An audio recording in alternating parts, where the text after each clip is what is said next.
ஒற்றபடி ஆடுகின்ற தெய்வமது தெய்வம் சிற்றபடி ஆடுகின்ற தெய்வமது தெய்வம் தாயாதி சந்தையுமாய் தாங்குகின்ற தெய்வம்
small story which they did that we call as Sanchari. So in that, Shiva is testing. He is coming on a procession when devotees used to giving food to every other devotees who come. And then the procession had to move. Suddenly he is getting a shock that even though they are all trying to move the procession rope, it is not moving, it's just standing still over there. And then he knows that this devotee is extremely an ardent devotee.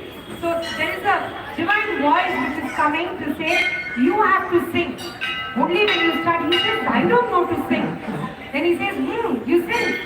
And then so when the Lord, the voice, the order comes, without his knowledge he starts to sing. And as soon as he starts to sing, the procession starts to move. Even though it was a usual movement, it is not happening. Only when this devotee, he wants. So anything that the Almighty wants. I also remember one more story of Lord Kartikeya.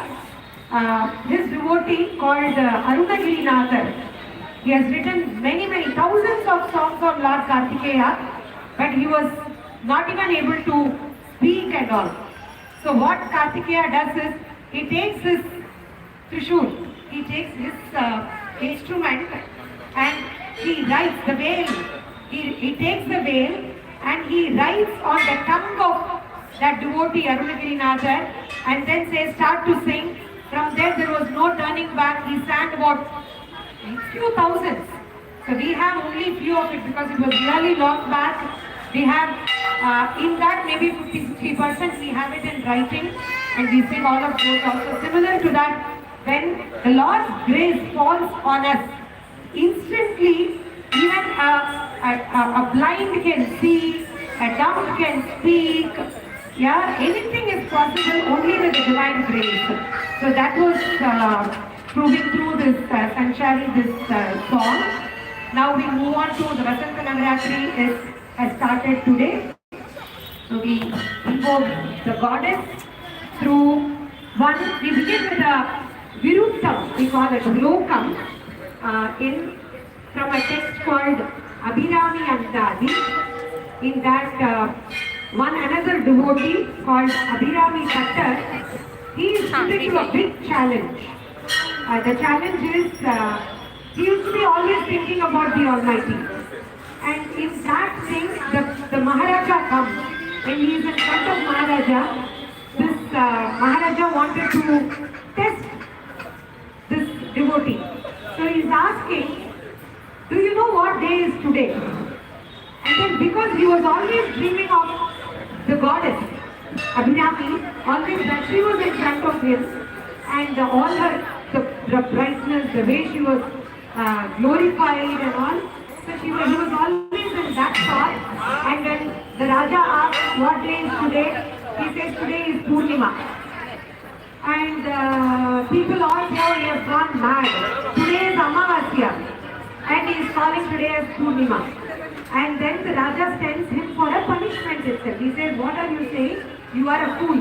And then he starts talking to Goddess Abhirami to say that I was thinking of you and people are calling me mad. How will you keep seeing a devotee being called as mad who is thinking about you? How can you keep seeing him? And then she does, and he decides that somebody has insulted me, means they have insulted you. So I am not going to take this treatment from a normal human being. So he sets on a fire and he just goes there and he sings 100 songs on Goddess Abhirami. Every song he sings, he will come one step down. He makes like steps and reach a firehead. He will come one by one after singing one song and he says, when I complete my singing, if you are not proving that today is Paurnami, I will set myself into fire. And he keeps coming down and down and down. And then when he comes up to some 77, 78 song, very touching story, Goddess takes out her nose ring, which is shiny, and she throws it on the cloud, on the sky. And then it